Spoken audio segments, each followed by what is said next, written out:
What's up, guys? It's been a while. I wanted to kind of do a review on a Blu-ray I picked up a couple days ago. It came out Tuesday, and it's the Goldberg Ultimate Collection. This is the 2-disc Blu-ray set. I liked it. Of course, I'm a Goldberg fan. I grew up a fan of WCW. I got into pro wrestling as a fan, about 5 or 6 year old, seeing the Macho Man do Slim Jim commercials, seeing the Macho Man wrestle and his Slim Jim commercials early on, stuff like that. It got me into wrestling. The NWO, I didn't like Hogan. I still don't like Hogan because he was boring. But but the NWO was kind of intriguing. But what kept me glued to Nitro every Monday night was Goldberg. I never changed the channel when Goldberg was on there because it's Goldberg. There's two types of people. The general consensus between fans, either you like Goldberg or you hate Goldberg. Of course, those of us that like Goldberg like him because, well, he's Goldberg. The guy's a badass. I mean, he's run through, just bulldozed through everybody. I mean, yeah, he didn't have that many moves. I could probably name every move he had, but this set is 35 matches on it. That's including the 5 bonus Blu-ray matches. Of those 35, you've got about 11 or 12 5-star great Goldberg matches, which you wouldn't think 5-star and Goldberg would be 5-star match and Goldberg would be in the same sentence. And you've got about 18 or 20 solid Goldberg matches. You've got 2 typical Goldberg matches, or 2 or 3. I think 3. Yeah, 3 typical just Goldberg matches. They last about 2 to 5 minutes. And then you've got 2 just pieces of shit, which, of course, pretty much everybody can guess, the WrestleMania 20 Brock Lesnar match, and then there's one with Mark Henry, which, to me, the only reason that's on this set is because Goldberg sort of jackhammered Mark Henry. It's the only reason it's on here. The matches include his first ever match with Hugh Morris, which is on the Nitro Volume 2 set. Goldberg versus the Barbarian, which is the second match he ever had. Now, that match, yeah, it was pretty good. He does that rolling leg lock submission hold, which, of course, he did in his first match, but I always liked that move. I thought that move was awesome. Then there's a match at Starrcade 97 when he faces Steve Mongo McMichael. Now, that match is damn good. Mongo actually does a spot where he falls to a table. The match with him and the Goldberg and the Barbarian and Goldberg and Mongo McMichael, you only need to know 2 things. Goldberg, drop kick.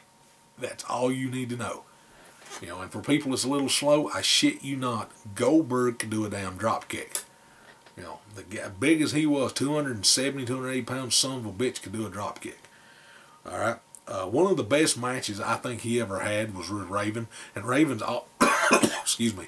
Raven's always been underrated. To me, he's one of the most underrated wrestlers and workers in the business ever. He's underrated. He's always had damn good matches. But everything's hardcore, so people look over him. But he's a damn good wrestler. This match, and of course that Raven match is good. And it's also on Volume 2 of the Nitro set. And then, of course, Goldberg versus Scott Hall. Now, this match, there's something happens in the match. Scott Hall does something that legitimately pisses Goldberg off, and I've heard people talk about it. But somewhere during the match, either Scott Hall does a stiff forearm or clothesline, and doesn't make Goldberg's nose bleed, but kind of does like a stiff shot, and actually hits him. And it pisses Goldberg off, and Goldberg grabs him and throws him on the mat and grabs him around the neck and chokes him and says something to him. And then Scott Hall gets up and kind of plays by the rules and wrestles. He actually sells stuff, and I guess Scott Hall was probably drunk or a little bit or something, because then he was starting to be a bad alcoholic. And Goldberg probably scared the piss out of him, so he straightened up and did his job. The second match that night is the main selling point of the match at Nitro, Goldberg versus Hollywood Hogan, which Hogan put Goldberg over in a big way. And then there's Goldberg versus Kurt Hennig at Bash at the Beach for the world title. That match was okay. It could have been better because it's Kurt Hennig, you know, Mr. Perfect. It could have been better, but it is what it is. Goldberg versus Sting, Nitro 98. That's on Nitro Volume 1 set. Pretty good match. Goldberg versus DDP, Halloween Havoc. That's one of Goldberg's best matches ever. That's one of the 5-star matches. It's one of the best matches Goldberg ever had. And of course, that's the infamous Starrcade where they first start fighting, and then the pay-per-view cuts off because they were past the time allotted. Damn good match. Goldberg versus the Giant. Then there's the infamous Starrcade match with Kevin Nash, which is on the Starrcade set. Overall, there's probably about 5 or 6 matches that are on other sets. Then you have a match with Goldberg versus Ric Flair. That match is okay. Then there's a fatal 4-way for the world title with Goldberg, Hogan, Flair, and DDP. Then there's a second, the rematch. You know, Goldberg finally gets Kevin Nash in a rematch at Spring Stampede. This match is a great match. It's one of the best WCW Kevin Nash matches ever, and it's a great Goldberg match. In that match, remember, Kevin Nash leapfrogs the spear. Alright, think about that. Goldberg's 6'4", 280 pounds. Nash is 7'1", about 350. I mean, he leapfrogs Goldberg doing the spear. Right? Crazy shit. You know, stuff you never expected to see from him. Damn good match. Goldberg versus DDP at Fall Brawl. That's a good match. You know, it's not as good as their first match, but it's another 5-star match. Halloween Havoc, Goldberg versus Sid Vicious for the U.S. title. Sid Vicious is a bloody damn mess in this match. I mean, he is a bloody mess. Goldberg wins the U.S. title because Sid Vicious is so bloody he can't continue, but damn alive is he covered in blood. And then Goldberg had a second match that night. Hogan laid down, let Sting beat him. Sting was pissed off, wanted an opponent. Goldberg answers the call. Non-title match. Great match. Goldberg beat Sting. If it had been title match, Goldberg would have been champion. I honestly think Goldberg should have been champion. Then Goldberg got Sid again at Mayhem. I Quit match. Pretty damn good. One of his 5-star matches as far as Goldberg could have a 5-star match. Goldberg Scott Steiner. That match is amazing. Considering the fact that Steiner's jacked up on steroids most of his career, that's a damn good match. That's one of the other 5-star matches. It's one of the best matches I've seen Scott Steiner have.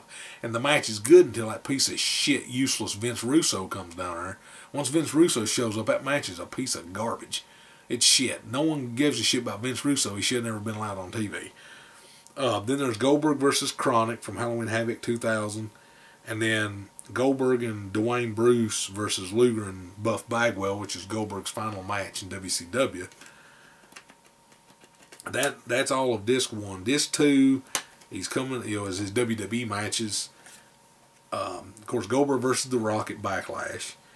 Then there's 2003. Then there's Goldberg versus Christian from a steel cage match on Raw in 2003. Another great, probably one of the other 5-star matches that Goldberg had.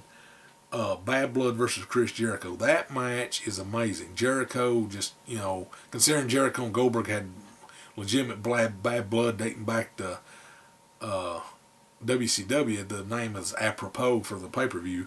Then there's the Elimination Chamber SummerSlam world title match.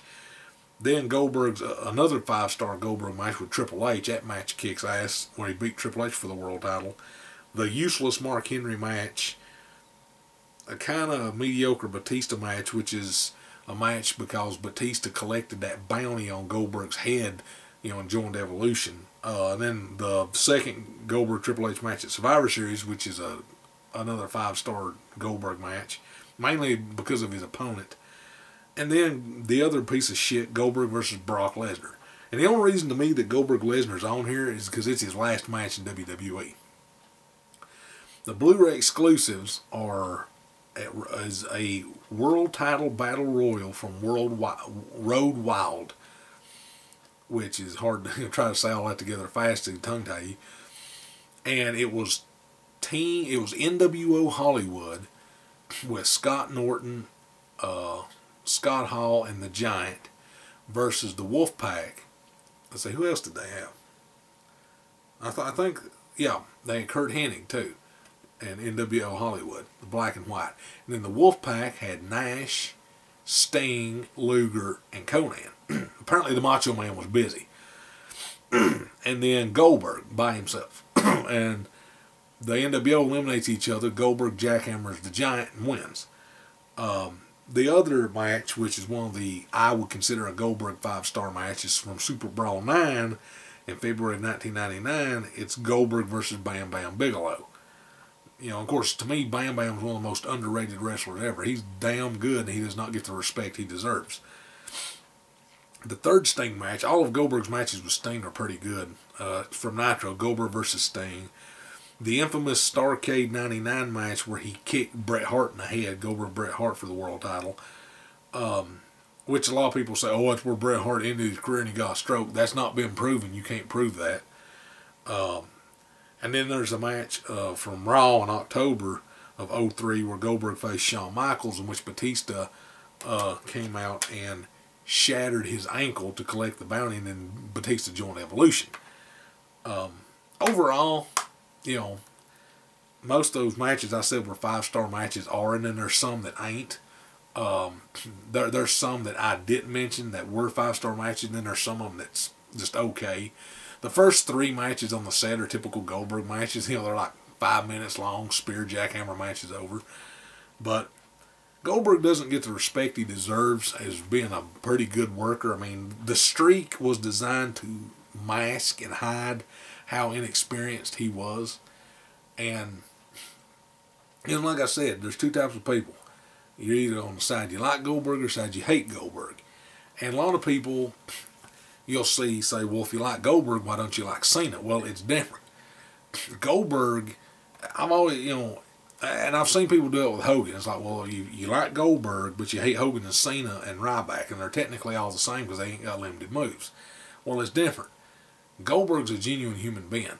You know, like, Goldberg's a guy that you see people meet him, and he's truly humbled and approachable, and is always ready for an, you know, will give you an autograph. He's approachable. He's truly genuine. Every interview he gives and stuff, he's truly humbled and stuff like that. And he's, you know, I've never heard very many bad reports about him turning away an autograph. He's always been a nice, friendly person. Hogan is all stuck up on himself, thinks his shit don't stink. Cena thinks his shit don't stink. And I don't know what the hell Ryback's problem is.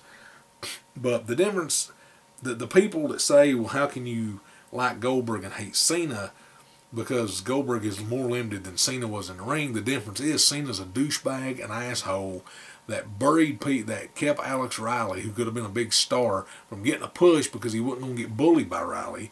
Cena was married, had an affair with Mickey James, a porn star, and the Bella he's with now before he got divorced. That's the difference. Cena is an adulterous douche, an asshole, douchebag, and an adulterous piece of shit that didn't care nothing about no marriage and vows. You know, and is not a genuine human being, and he acts and he fakes what he is on TV. Goldberg doesn't make no apologies. Goldberg doesn't act like he's different. You know what Goldberg is, what he is. He doesn't pretend to be one thing and is actually something else. And also the fact is too, Goldberg, you know, he wrestled as a heel. Now, they ain't got none of his heel matches on there. He's booed in a few matches. There's some where he's booed, but he's not a heel. And he wrestled as a heel from, I think, like mid to late 99, early 2000. He was a heel for a while there. And they don't have none of his heel matches on there. He's booed in a couple matches, but he's still not full-blown heel. But the difference is, Goldberg as a full-blown heel could draw more money than Cena. That's the fact. Goldberg could draw more money than Cena would ever hope to draw in his lifetime. See, and the fact of it is this, without WWE's backing, Cena and Ryback wouldn't be relevant. They couldn't make a dime. Cena wouldn't draw a dime without WWE. Goldberg and Hogan could make more money just saying, oh, we're going to have special appearance at a a convention by Goldberg and Hulk Hogan. They'll sell out that damn place just because of them names. See, WWE does it. It has to be WWE. Say we're proud to welcome WWE superstars John Cena and Ryback. They get money because WWE promotes it. Goldberg and Hogan could draw money by themselves because of who they are. It's like Steve Austin. Steve Austin could draw more money than anybody just by showing up. If you just say, oh, Stone Cold Steve Austin going to be here, you can have a couple million people show up just to see him. See, that's the difference. That's the difference. You're either going to love Goldberg or you're going to hate Goldberg. If you're a Goldberg fan, get this. But that's the difference between the people that say, how can you be a Goldberg fan and hate Cena? Goldberg could draw without WWE, and Goldberg did draw.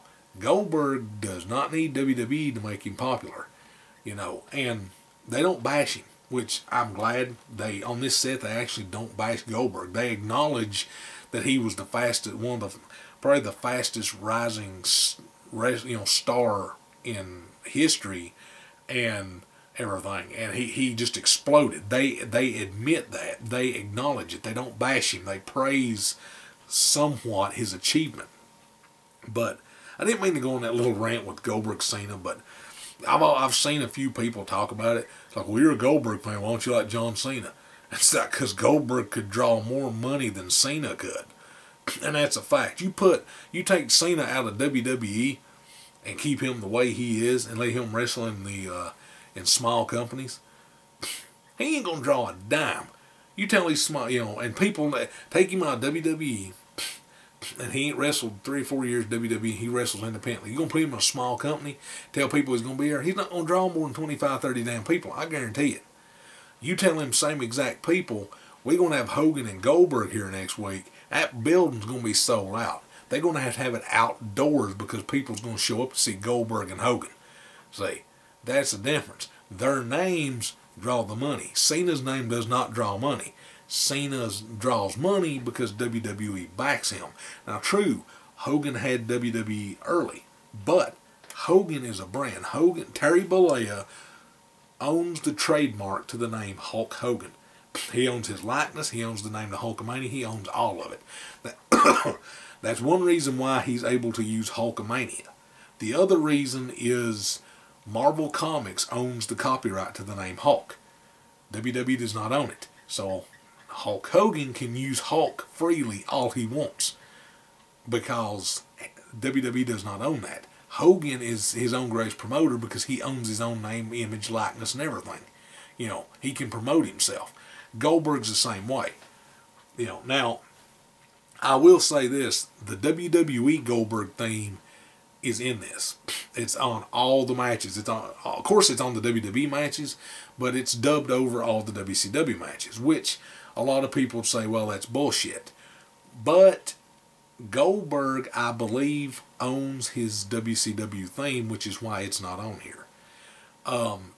And the reason I think that is because a while back I Googled the name Goldberg, and he's got his own website. And when you click on it, the WCW Goldberg theme plays. So I would assume that Goldberg owns the rights to the theme he used in WCW. So that's why WWE didn't use it on any of these sets. And that's why I would imagine that after, because he used the theme when he returned to Raw, and he used it at Backlash 2003. Then after that, when he didn't return to Raw, he debuted on Raw. When he returned to wrestling, and then they used the theme in the promo, and then after Backlash, they went to their own theme. Goldberg, apparently, I would imagine, owns the copyright. And WWE wanted their own version, and didn't want to have to keep paying him to use it, because they were already paying him to wrestle, so they made their own thing. It would be my guess that he owns his own theme. He's like with Jimmy Hart and Kevin Nash.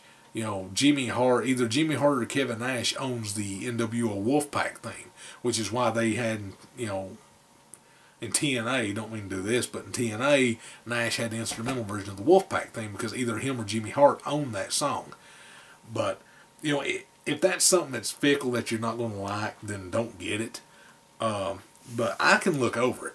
Just the fact you get to have a Goldberg set and you get to see him wrestle, I look over the fact that you hear the WWE Goldberg theme. I don't care. I'm like, I could care less. As long as I'm seeing a Goldberg match, I don't give a damn what music's playing. You know. Of course, they definitely couldn't use the Crush 'Em theme written by whoever the hell that band is. I can't remember that band's name. It's a big rock band that wrote the song Crush 'Em. Now, and I apologize for people that know the name of the band. If you know it, let me know. I apologize. I should have known it. But that was his theme in '99. And, of course, they couldn't use it because they weren't going to pay him to use it. So, but the Goldberg theme's on every match in this. Overall, I rate it a 9 out of 10 as far as sets go. Would I have liked a documentary? Yeah, I would have liked them to have got with Goldberg and done a documentary and had Goldberg handpick his favorite matches of his career and done like some special moments and stuff. But overall, I'm not going to complain because we've got a Goldberg set finally, and I hope that people buy it. And the reason I hope people buy it, if you're not a Goldberg fan, is the fact that I hope the Goldberg fans buy it, and I also hope it sells well enough that maybe in the future WWE will release a Diamond Dallas Page set, because I want a Diamond Dallas Page Blu-ray DVD documentary in the works, and definitely want the Sting, which we'll get one with Sting when he retires from wrestling for good. But I hope it sells good enough where we can get one with Diamond Dallas Page. But yeah, if you're a Goldberg fan, pick it up. You won't be disappointed. I think you'll enjoy it. Like I said, the first 3 matches are typical Goldberg matches, but you can see as the matches keep progressing that they got better. And he's got at least, like I said, 10, maybe 10 star, or maybe 10 5-star great awesome matches that you would have never expect Goldberg to ever have. You know, and it surprised me how good some of them were. I've watched this thing 3 times already, and I'll probably watch it again later. But you know, it's just a quick small review. I didn't mean to go on a small rant. I tend to rant because I'm passionate about stuff I love. I love wrestling, so I'm passionate about it, and I tend to rant a little bit. But you know, remember to leave your comments, like the video, subscribe to the channel. You know, pick up the Goldberg set. If you're a Goldberg fan and you was one when you were growing up and you've been a fan like I was growing up, definitely pick it up. You'll enjoy it. If you've got all the WCW themed DVD or Blu-rays that WWE released and you want to get all of them, get it just because it goes with them. You know, maybe you'll become a fan of Goldberg, maybe not. It would be worth, if you're not that big a fan of Goldberg, you know, but you're going to get it anyway, it would be worth to get just to never open and take and let him autograph it, and then never open it. You could have his autograph. It'd be something for that. But thanks for checking out the video. That was my review on the Goldberg Blu-ray. Kind of did a little rant there, but that's what I do, and we'll see you later.